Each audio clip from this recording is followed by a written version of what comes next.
Hello and welcome to a special discussion on cooperatives. Every first Saturday in July is observed as International Day of Cooperatives. And this year, the observance for 2022 is under the theme, Cooperatives Build a Better World. On July 2nd, cooperatives all over the world will celebrate the 100th International Day of Cooperatives.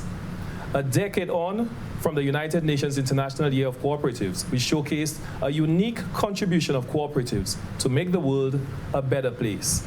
And with us today in studio, we have a real esteemed panel who will be sharing everything about cooperatives. So we have Mr. Stevens, Egbert Stevens, and he is the Registrar of Cooperatives and Friendly Societies. Yes, You're sir. the regulator. Yes, sir. We have Martina Belizaire. And you can raise your hand, let you see who you are, hey. And she's representing the credit union cooperative sector, and she's on the board of the Teachers Credit Union. Yes. We also have Mr. Everett de Turville, and I met you yesterday. You're representing the transport cooperative sector and the board of Courtesy Taxi. Courtesy Taxi is the only taxi cooperative around, I understood? Well, taxi cooperative. Taxi cooperative. Yes. And this lady, now I had to correct her name so many times, and the Fishers have been talking about her. Emelina, is it Emelina? Emiliana Shalry Ned, and you're representing Clary. Yes. I better change that again. Clary Ned, and you're representing Fishermen's Cooperative Sector, and you are the president of the Castries Fishermen's Cooperative. So welcome. Right. We're going to have a discussion because I know very little about cooperatives, and I really want to know more about it. So I have a first opening question, really an icebreaker. Tell me more about yourselves, your individual selves within the cooperative sector, and tell me just why the cooperative, one benefit about a cooperative that's encouraged you to join. But that's not for you, that's for our three members. So let's start the Fishers. Okay. Hi again. I'm Emiliana Clarined, as was previously introduced. And I'm the president of Castries Fishers Cooperative. And I joined the cooperative not merely because I wanted to, but because of pressure from the other fishers, family members, because I'm from a family background of mainly fishers. And they thought my input would make a difference, which I hope in future will. Our members of the Castries Fishers is nearly 200 strong in Castries, but island-wide, I think we are over 2,000 plus members. For now, I think that's... So you are a fisherwoman? I am a wife of a fisherman and a mother to a fisher son. So you go on the sea? I did it once and it was a nice experience. So that means that you're supporting the industry, and very good for that. So tell me about why you joined. You're in Courtesy. Okay, well, I'm Everett de Turville. I'm the secretary of Courtesy Taxi and Tours Cooperative Society Limited. I'm second generation Courtesy, in that my father was one of the founding members of Courtesy. As a matter of fact, my father was the first secretary of Courtesy. So let's say that I have big shoes to fill. Courtesy, the cooperative, I think, is the ideal thing for us at Courtesy in the transportation sector. In that way, we pay, one of the biggest advantages I see is that we pay corp fund. And we use our money to work for us. So this I absolutely love. You'll tell me a little bit more about that. Hop fund? Corp fund. Corp fund. Corp Okay, fund. tell me about that and how it's working. So now we deal with the lady who is really where the money is at. In terms Why would of you the say that? They got money too. So tell us about your cooperative, about you, your involvement, and a little bit about it. All right, I am Martina Belizaire. I am a director of the St. Lucia Teachers Credit Cooperative. I've been a cooperative for just about 16 years, but I have been a member for over 20 years. I joined the St. Lucia Teachers Credit Cooperative as a young teacher, not very much interested in what cooperatives have to offer. I wasn't convinced after and older, more senior teacher was trying to get me to join for a very long time. And for whatever reason, I decided to give it a chance. And that is how I became a member. And as I continued to attend the AGMs and realize what the benefits are, I actually became hooked, and the passion grew over the years, and now I am a full-fledged cooperator, just all about helping people. Excellent, excellent. And now you rose to the position of director in a position of influence. Yes, it's been that way for about 12 years. Excellent. 12 years. So your term is not coming to an end. You can continue. No, I can explain that. That's okay. When you've served 6 consecutive years on any committee or the board, it's mandated by law that you take a year off and then you resume. I guess there's always good people, and that's a topic that I actually want for us to discuss as well. They have a question in there about the credit union, the cooperatives actually suffering, whether it suffers from the national malaise or a leadership crisis as well, and the same people have to serve.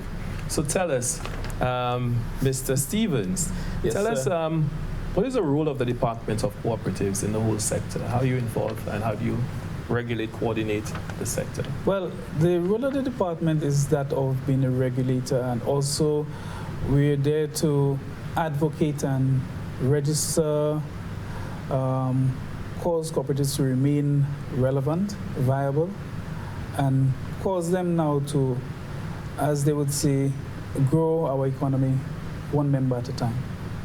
The department looks at, as part of regulation, we also look at sustainability.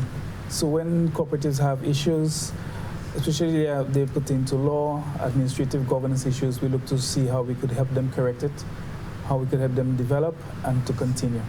Okay, now I'm going to ask you the most basic, rudimentary question. What is a cooperative? Well, and I realize you have friendly societies attached to you, so tell me about that as well. In the simplest form, a cooperative is a business owned by its members. They come together, they pool the resources to offer themselves some service, be it financial or otherwise. So the cooperatives can be of any type. You could have a consumer cooperative, multi-purpose cooperative, credit union, farmer, fisher. They're just a varying myriad of cooperative types that you could have. There's not just one type. It's basically what does the members want, what are their needs, and how the cooperative can achieve that. That's the most important thing. The name society comes into play there. How does society blend in with the whole issue of cooperatives? Any member could answer that. Probably you could. I think I would say that the answer for that. Society really came back from the colonial times. Our European forefathers. That's where the whole society terminology and thinking came in. And the French societies really looks at the lodges and what our grandparents would call, I'm going to pay my society, which is like a death benefit or death fund. So that if, in case of a member passing, there was assistance that was available in burying the person.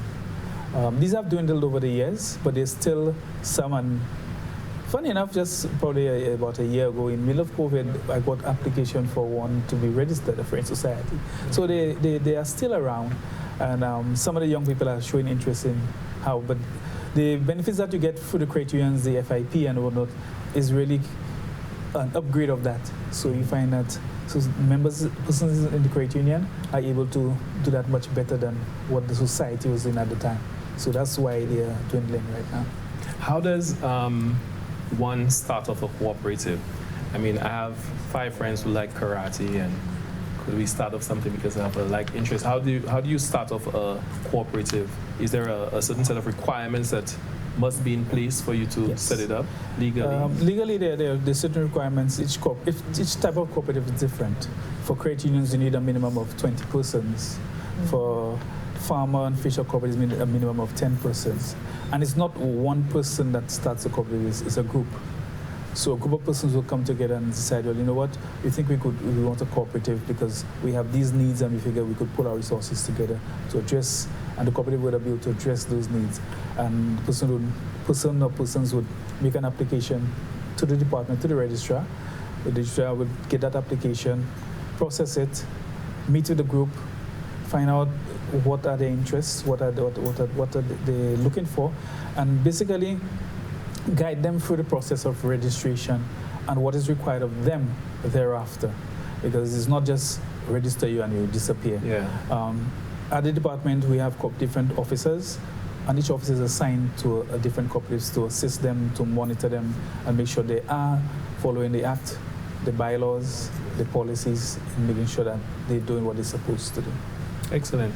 So I have a question that I would like each of you to answer. Based on this year's theme, and the theme is Cooperatives, Building a Better World. How significant is this theme and how relevant is this theme to your cooperative and your particular sector? Anyone could start. I think we'll let the ladies start. Why? He's the one determining that, right? We're gentlemen here. So. Thank you. Okay, I truly think that it's a given that cooperatives build a better world. When you look at the principles of cooperatives, when you look at the development goals of cooperatives, when you look at the whole philosophy of people helping people, credit unions, sorry, I'm from the credit union, but cooperatives, whatever they do is aligned with the Sustainable Development Goals. And if you look at what it is that the Sustainable Development Goals aspire to do, credit unions, cooperatives were doing that way before. So in terms of helping people develop, whether it is for financial independence, whether you want to assist the community, I mean, it's all about assisting people in whatever way possible. So in terms of building a better world, we start from very small and then we just elevate people to that level where they have reached financial independence in terms of the credit unions, and I guess they can speak about the other cooperatives in terms of what they do. But since I'm from the financial cooperatives, I am very biased in my thinking in terms of what we do in terms of helping members build or just helping create a better world. When you look at financial inclusion, the underserved, I mean, you have some people, they're unbanked, and we are the ones catering for them. We are the ones helping them with their small farms. We are the ones helping them, you know, whatever little structure they would like in order to shelter their families, or, you know, whatever it is. But, yes, you know, no loan is too small. Yes, some loans are too big because of our liquidity and our capacity to give those loans. But in terms of any member coming to us, regardless of their financial standing, we assist our members. And inadvertently, we are creating a better world from the community level, the country level, and then when they go out, they help the world overall. Excellent. Now, from the fisher's standpoint, what does the theme mean to you? Well, I am thinking back on the fishers, building a better world, yes. But as the economy goes and the world at large, our oceans, I would say, doesn't produce as much as the land, which is the farming sector. Our fishers are very limited in resources. We try our best as a cooperative to help grow our fishers so that they could sustain me, sustain you, because of going out there at sea, you know, it's very challenging. Or I must say it's challenging because you have never been at sea. You don't know how the waters what is you mean out I've never there. been at sea? I'm just assuming, so let me rephrase. There is a possibility you have never been out there. Mm-hmm. So when you come back on shore, you cannot do it another day, which I had that experience of doing. Mm-hmm. So with that said, our fishers, as much as we are trying to build a better world, a better economy, I think we are deprived as fishers in a lot of ways, especially small island fishers. Some of our fishers, or I would say some, have that mindset that nous c'est péché, nous pas aller plus loin. Si nous aller là, I'll put a little Creole in between. Yes, of course. Okay. Si nous aller là, jodia demain nous ka vivre sans rien. So demain si nous fait $2 c'est ça nous. For we to have a better role in the fishing sector, I think as fishers, we need to change a lot. We need to look at things from a holistic point of view. We need to change our mindset. The finances is there, which is kind of limited, I would say, as a financial sector. She has a bigger finance than we as fishers. It's just a small group of fishers, island-wide, come together. We are deprived of a lot of things. We are deprived of, I would say, education. We are deprived of having better fishing vessels because of the way people look at us as fishers, that we are the bottom chain of the food sector.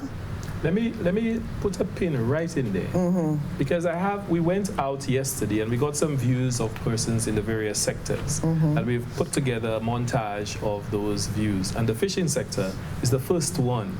And it'll be interesting to hear what some of your members have to say. And then now you could probably even expound on this. So we go to our first break, but our break will take us to Vox Pop, where persons share their views on the cooperative sector and how do they benefit and how have they benefited. Let us see what they had to say. Castries Fishers Cooperative. And the fishers and the cooperative should be one body, one unified body. And what we are trying to do as the Fishers Cooperative for Castries is to bring all fishers together under one umbrella so that we could work for the betterment of the fishers. Well, I'm part of the Castries Fishers Corp. And really what I want to see from the cooperative is more of a get-together. There's too much individual knick-knacking going on. Everybody's not on the same page. So you find it's not in evolving that the way it's supposed to benefit fishermen to a good extent. And then even those that are in charge, you find there's a lot of taking for myself instead of looking to benefit the fishermen that is actually the members of the cooperative. Nobody's there to actually help the fishermen. Most of the people that's there is just basically looking for themselves. That's what it is. Well, as a young fisherman, I was encouraged to join the cooperative so that it could grow. So that when the older guys leave, they have people in there to help it go forward. But then there's not a great benefit from it right now because it have gotten so much, I use the boldly term, so much blows from past handlers. So right now, there's nothing much, there's no big encouragement for you to attend meetings, for you to be there. There's nothing like that. There's nothing showing you that, okay, if I'm there and I'm putting monies in, at the end of the quarter or the middle term, when there is patronage and there is dividends, I will get a return. For the past year or so, there have been nothing, basically, because all they say when you go to the meetings, there's no money, there's no money. But then what has been done over the years? How have the money that they have made gone? I mean, that's not good enough for a young fisherman to be inspired to stay and to build up his part of it.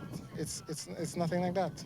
Well, the thing with the fishers is that we want them to be more proactive and to take their business more seriously so that we, the cooperative, can then give them proper representation in return. Okay, well, I'm a part of the National Farmers and General Workers Cooperative Credit Union, and it has benefited me in many ways. I was able to build my own home, and I've started off a small business thanks to the General Farmers and Workers Cooperative Credit Union. Yes, I'm part of St. Lucia Cooperative, and then they're doing a good job, I find, and I'm okay with them. So. I am part of the Janou Credit Union Cooperative, and the benefits for me are a proper means, I think, of savings.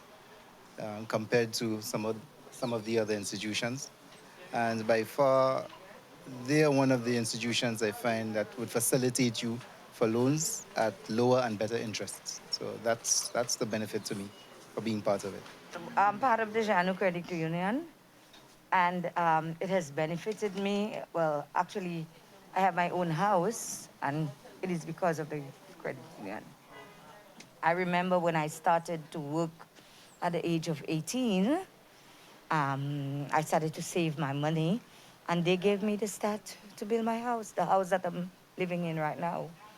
And I would go anywhere and vouch for the credit union, the Janu Credit Union. Way to go. I'm a member of Courtesy Taxi Cooperative. I've been there for the past 20-odd years. It has been beneficial for me, including my family as well, because I've been working there throughout the length and time of the year. The issue with Courtesy is that we operate a 6-month, not a full year service.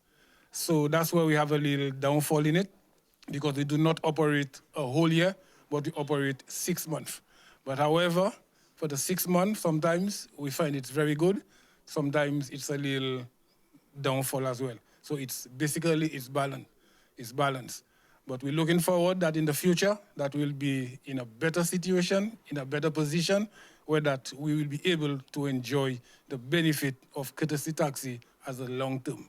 I am the operations officer of Courtesy Taxi Cooperative.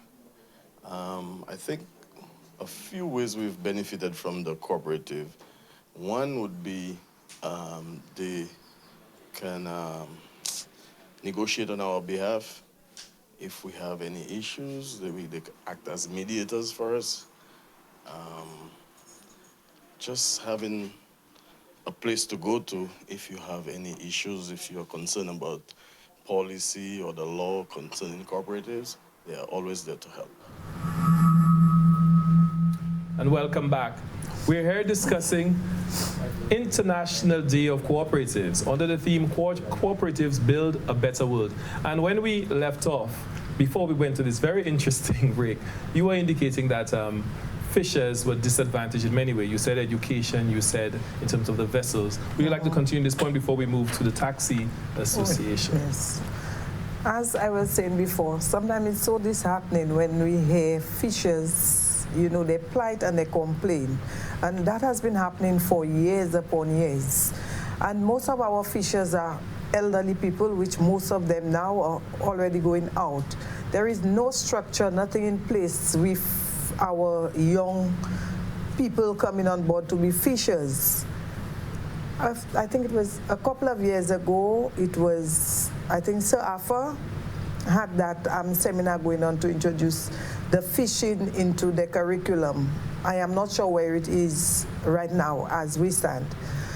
But I find that governance of fishers should be more proactive.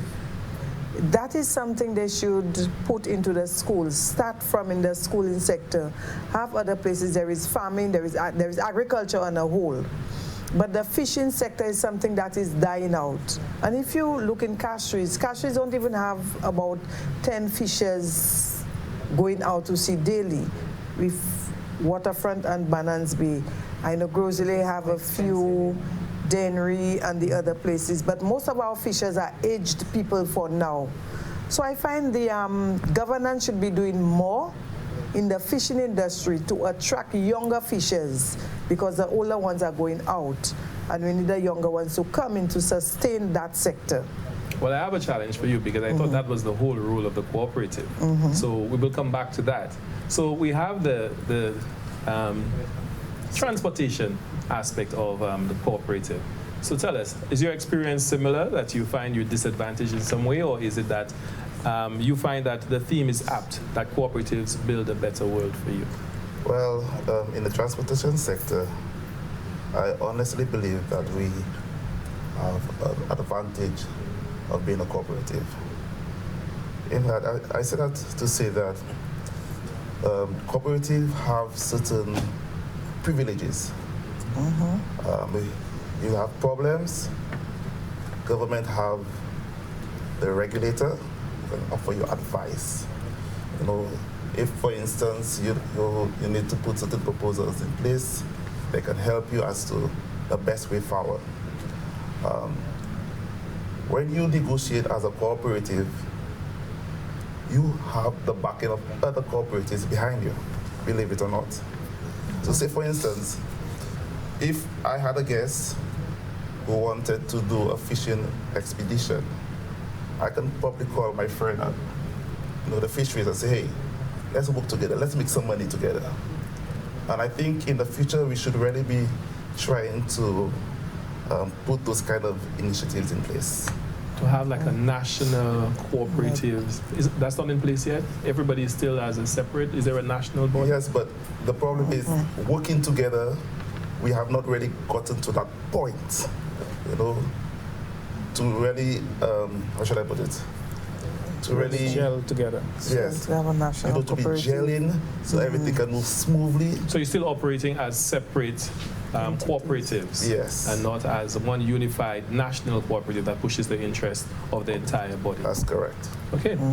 So I have a question that I want all of you to chime in at some point, or it may not be all of you.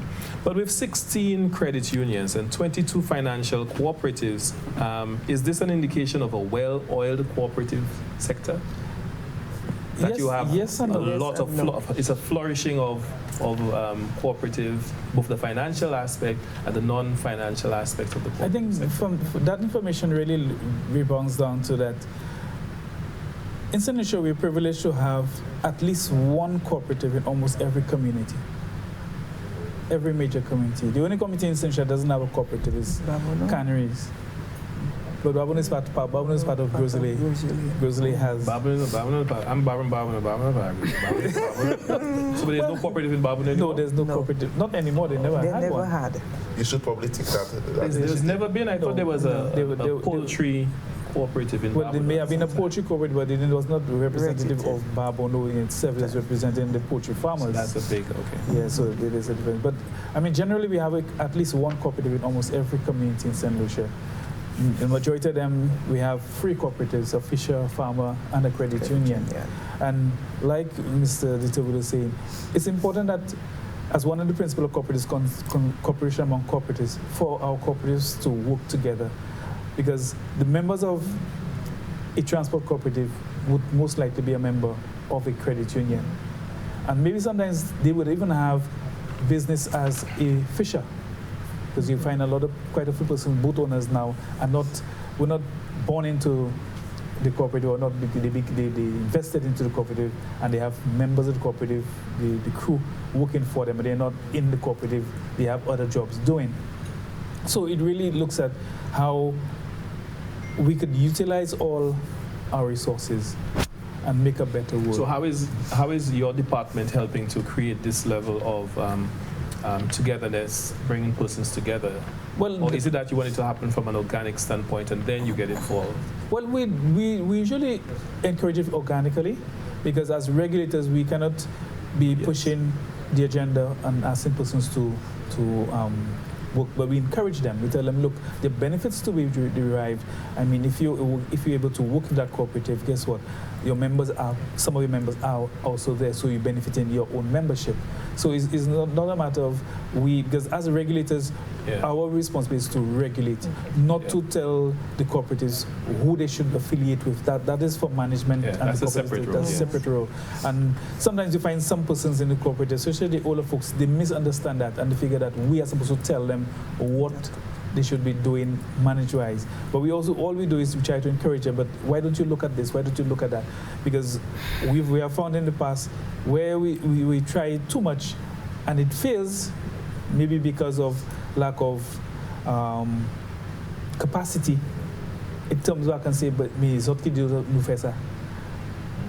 So we encourage them, look, sit down, discuss with your members, brainstorm, and decide for yourselves what will be the best rule. And we'll guide you all. We'll tell you all how we think it should be done, but we'll not be able to tell you all that's what you all will do, unless it boils down to the regulations, the bylaws, the policies, the Cooperative Act. Then we will tell you exactly what you will do.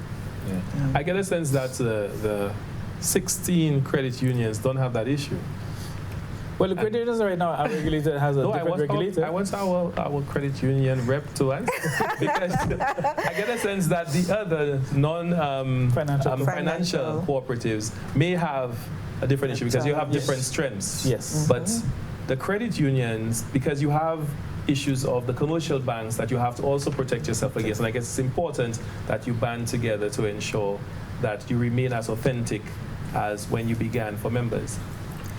Okay, I know you directed that question at me, but you're making assumptions here, but that's fine. We can assume. The non-financial cooperatives indicated that they do not have an apex body. Let me tell you, it looks like the discussion is going too quickly. I'm not sure why, but we're going to take a break. But we have a break that is actually referencing the credit unions. Okay. It actually speaks to a Did You Know portion segment that we've done, talking about the credit unions and how well they've done, the asset base, how many members they have been able to attract from 2010 to 2020. Let us just go to the break with that. Did you know? Did you know that the credit union sector has grown significantly between the years 2010 to 2020? Membership has increased by 35% from 76,488 members to 117,128 members. The portfolio of loans increased by 51.31%, savings increased by 56%, and the overall asset base increased by 65%. From $414,524,415 to $1,176,441,973. Did you know?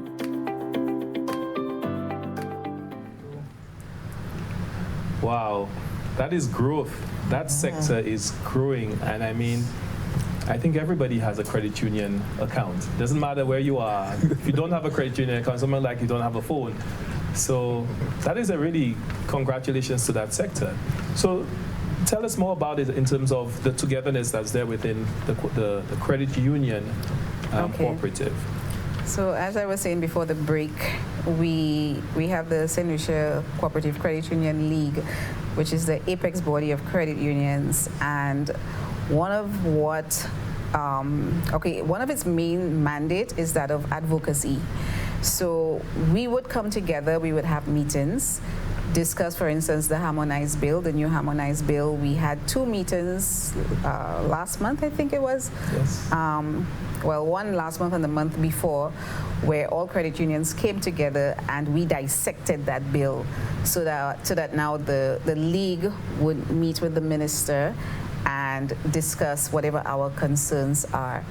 That is how we do it. Anything that affects credit unions, we come together as a unit with our league, we discuss it, and then the league advocates on our behalf.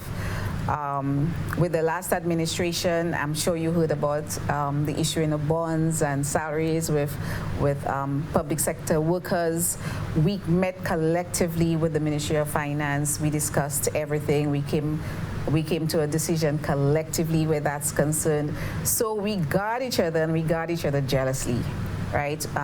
Protect the industry. Yes, and not just the industry, we protect each other, yes. Right? And if you're protecting each other, you are protecting the industry. We do have smaller credit unions that we know may or may not be struggling. Sometimes we speak about mergers, so these credit unions do not die out, and these discussions are ongoing. You have the stronger credit unions looking at ways in which the younger credit unions can pull up or be pulled up and maybe merge with a bigger credit union so that they continue to be a going concern. I noticed you put some nice figures here. Yes, the figures look very healthy, and the percentages. Credit unions are resilient organizations. The credit union model is a model that has worked for many years, and it will continue to work. Credit unions are going to rule the world one day. I have that passion. So when I speak about credit unions, I have seen what credit unions have done for people. I've seen what my credit union has done for its members. I have seen what other credit unions have done for their members. We have seen, and you in the first set of videos, you showed members who were actually saying what they had and what they did not have, rather, and what they have now. So while these amounts are growing, our asset base and whatnot, that it belongs to all our members. So in essence, our members are growing as the credit union sector grows. Somebody was on the fence in the early days of her credit union. Yes, imagine that. Now speaking with that level of And passion. that is for me, I like to target the youth, and now we have the millennials and you know, this whole thing about them not wanting to join credit unions, because I know how I was as a younger teacher, not really wanting to join the credit union movement. And I know now what it has done for me, even personally, what the credit union has done for me. I use that to get the younger people in. And with my credit union, we have a depositors camp every year. And we recognize our students in the thrift cooperative in the different schools during International Credit Union Day, where we sensitize them about the credit union movement. And during our summer camp, we have in excess of 80 students coming in, joining that camp at just a minimum of $20, when it would probably cost like $120 per student. The parents would probably pay like $20, and we cover all the other expenses. Let me put a plug. Like, you really sound so excited now, making the other non-financial. But, you know, y'all can join us. I'm limited. They are members of credit union. I know, you have everybody. Yes, exactly. So tell me, listen, coming from hearing this spirited endorsement of togetherness, how it is that the non-financial cooperatives are making strides to come together? Because there's strength in unity. So Yes, it is. on the credit union side, that is like locked. What are the efforts so far? Well, so far, the cooperatives, the non-financial cooperatives, for now we have an umbrella body, which is, I think, Fisher Folk, which That's is for fishermen. Yes. Yes. Oh, but you don't have for incorporating the taxis, incorporating the farmers. No, No. we don't. They No. don't have that as I think the farmers. So when we spoke earlier, the main body that you were speaking of, that sort of nexus, was not with everyone, but with your individual groupings. I got the sense that it was to have this sort of national grouping that operates as a pressure group. Well, that is Yes. that is the intention, and that's also the Interior Department. Even when we looked at the new cooperative bill, we realized that right now the bill is it has, well, not the bill, but right now we have two registrars: a registrar for the credit unions and a registrar for the non-credit union cooperatives. And we realized that as much as the non-credit union cooperatives have three different sectors in them, that of the farmers, the fishers, and the transport, we think that it would be in the best interest to have one umbrella group for all of them. And then that umbrella group, together with the league, which is the umbrella group for the credit unions, could now look at how they could form the apex body, which is a merger of the two, so to speak. That merger now, that organization now would be the one advocating with government on behalf of the entire sector. So when they will be speaking, they'll be speaking both the credit union issues and the non-credit union issues at the same time.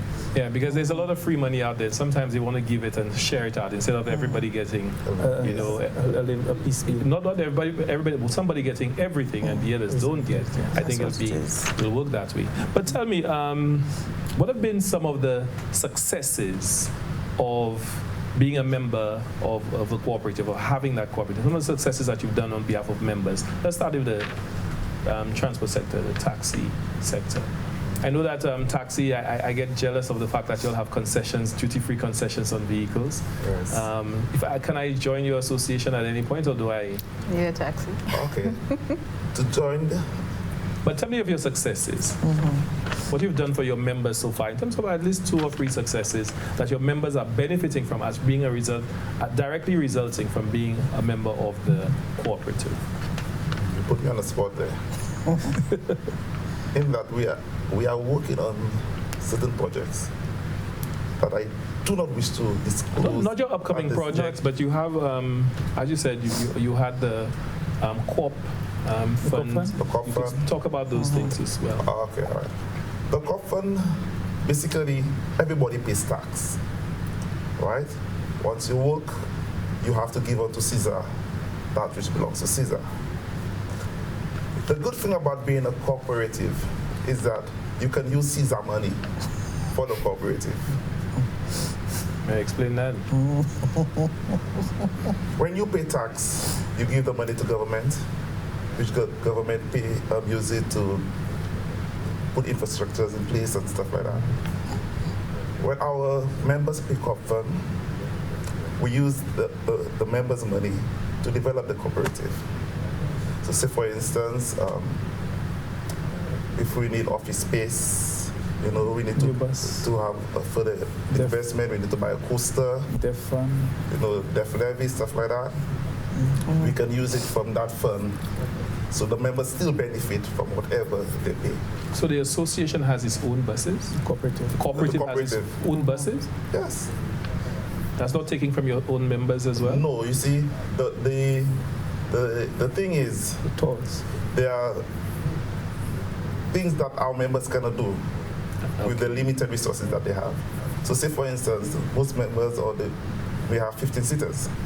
But if you have a group with 30 persons, then they need a bigger vehicle. You know, we can target that. As well as we use our coasters to do more credit tours.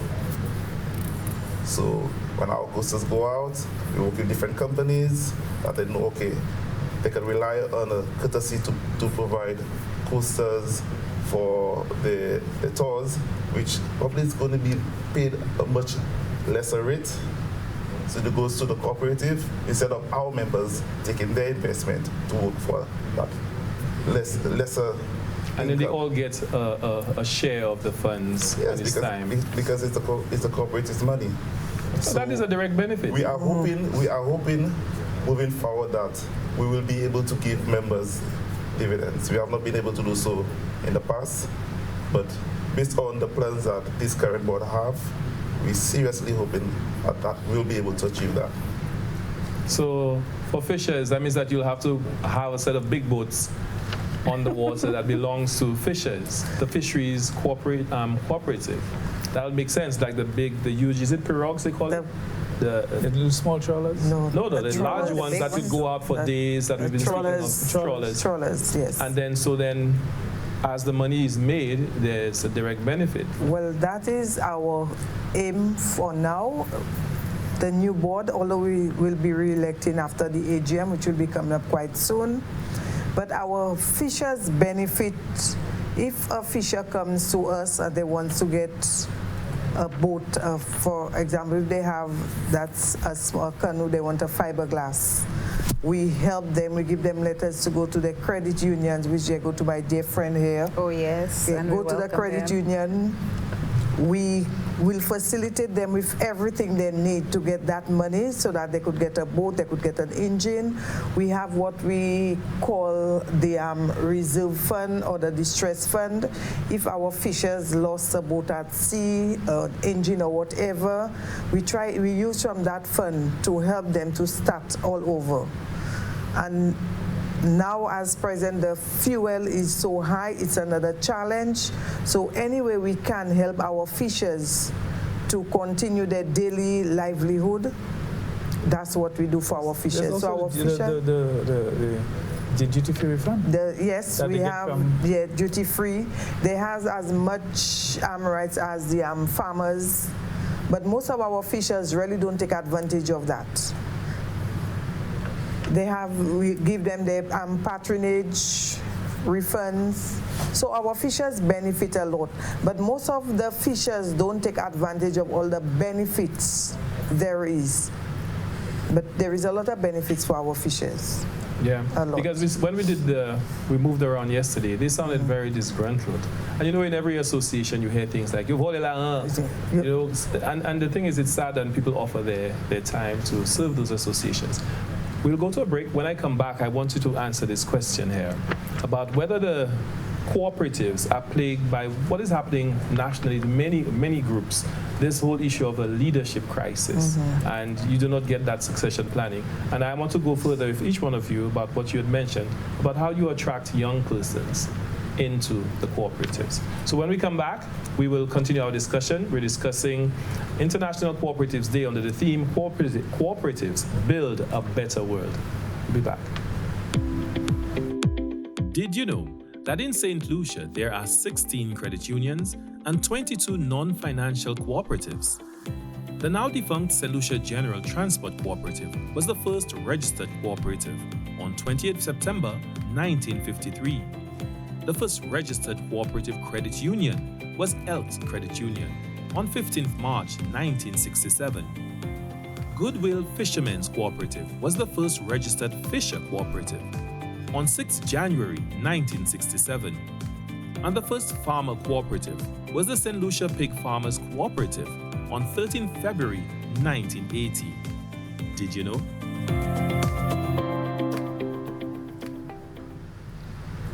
Welcome back to our discussion on International Cooperatives Day. So we go straight into the question that I posed before the break. Is the credit union, the cooperatives suffering from the same malaise as other groups within society? The whole issue of a leadership crisis. No one wants to take over. Everybody loves to criticize. What is your experience? I like fishermen, so I'm going to start with you. Well, that is a problem the fishers we have been having for a number of years. Everybody will come to the meeting, everybody wants the benefits, everybody wants what we all could get. But when it comes to the management aspect, which is the most sensitive part of running a cooperative, and it is not easy. Decisions, rightful decisions have to be made. In things we don't know, there is a regulator. Sometimes we want to make a decision of X, Y, or Z. We have to make sure that it is within the law. When it comes to voting, that is another issue. Nobody wants to volunteer because it is a voluntary process.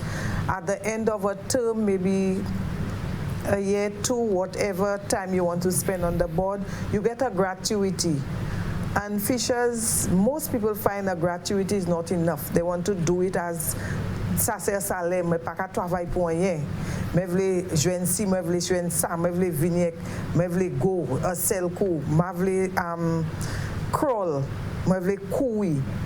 And that is a problem. I am not sure for the other sectors, but I know for the fishing sector, that is a serious problem. How do you attract young people in?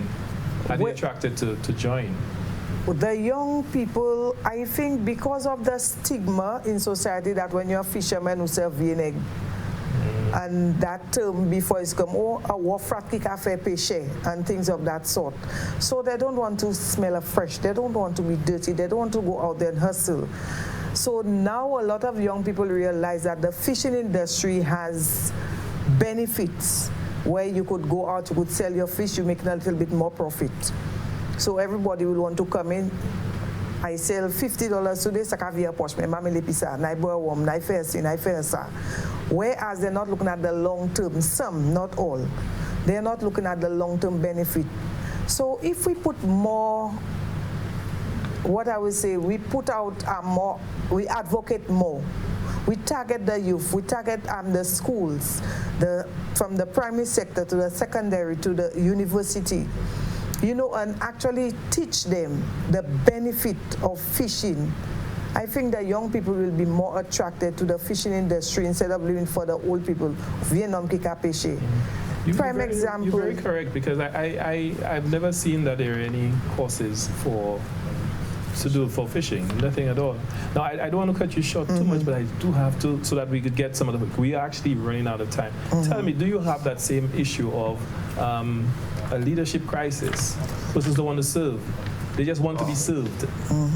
Well, the issue we have is sometimes our leaders don't want to relinquish power.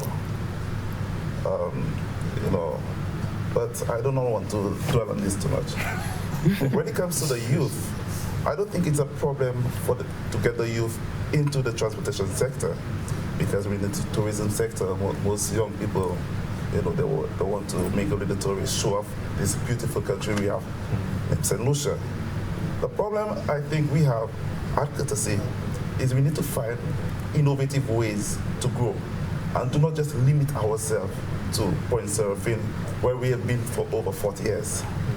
I think once we can strategize and get a way to get this thing off the ground, you know, target different places to operate, then we can grow our membership. And don't just wait for our members to die, you know, so the shares can be passed on and stuff like that. We need to try to grow our membership. So in a sense, you're saying that they almost like the young people are kind of being locked out because of that? Well, as I say, there's only so much business you can get where we currently operating. So if we new really entrants cannot enter. if we really need to grow our membership, we need to find innovative ways to get operation in different places. Yeah. I wanted a taxi plate as well. I realized that's the most difficult thing to get. The taxi plate is not the problem. Your problem is to get shares to operate somewhere. Glenn, you look like you want to be a farmer, That's fisher, taxi. Let me tell you, when I leave government, I have to do everything. The credit union. Talking about that now. So the credit union is the one, let me tell you, I think she's just, she wore this shirt proudly. This is the one area that is so well oiled. So I know you don't have a leadership crisis because there's a management structure that has been established. Yes, so while you may have persons who shy away from leadership and volunteerism, and that is for many reasons. Sometimes you just don't have time. And if you don't have time and you don't have the passion, don't do it. Don't become an officer, don't volunteer. So what you find is those persons who have this natural inclination for servant leadership and providing service above self are the ones who will continue to put themselves forward. I cannot blame persons who say they do not have time and they just cannot commit, even if they have this within them to do it, but there just isn't the time. So I don't think that we're suffering from a leadership crisis. I wouldn't say that necessarily. Where the money is at, there's no leadership crisis. You think that there's a positive correlation? I think so. So here goes this question, and I want for you to jump in, but also they will be questioning whether or not you are doing a good job. Has government intervention brought the necessary structure and regulation that the sector needs? Let me let you answer that, and then they will. You think I should answer it? I think they'll be the better judge as to. No, you could indicate whether or not you think that it has done enough, whether there's a new act or something that helps. Well, I know that the department has struggled. The OECS as a region has come together to have a harmonized OECS act. St. Lucia, unfortunately, is the one that's lagging to have that act enacted. However, we are working assiduously to be correcting that. Currently, as my friend from the creation sector said, we have been going through the bill and giving our final comments, and we have, through the minister, she has advocated that she wants that bill to get to Parliament by the end of July, and that's what we're working towards. Our final comments are in, so right now we are working towards achieving that goal. The bill in itself is that of looking at new ways, modernized ways of management the cooperative sector, and we're looking at the entire sector, not just the credit unions. We're looking at the farmers, the fishers, and all other cooperatives. And yes, it is in a positive sense, it's needed, and I think the cooperatives have understood that, and they're willing and waiting for that to happen. Okay, so now it's for you to tell him whether or not you think that government has been doing enough to help with the regulation of that sector, and what would you like to see probably happen differently? Is government too much in your business, essentially? Sometimes I believe, I'm of the opinion sometimes that the regulators may have failed us to a certain extent.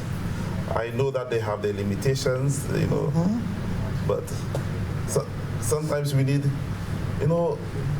to have the strong arm of the law at times. Now, I could understand what the regulators are concerned that if they have to use that power, they have to take into consideration the people that it will affect. So, it's a balance that you have to try to meet somewhere. But Mr. Registrar, if I seem to be a bit tougher. No, they'll say that. Do you go away? They say it as it is, because I think we're taking constructive criticism. From the fishing sector, I have a lot of reservations. I will not say that the department is at fault, or the department isn't doing everything and anything in their power. I think it has a lot to do with the reps. Some of the reps that come in to represent us, sometimes they're lacking in so many ways. And when things are not happening the right way or do the right way, and we call the department, sometimes the department don't even know. So I find what the department should be doing more is see to it that the reps always go out and make sure that they're reporting on time.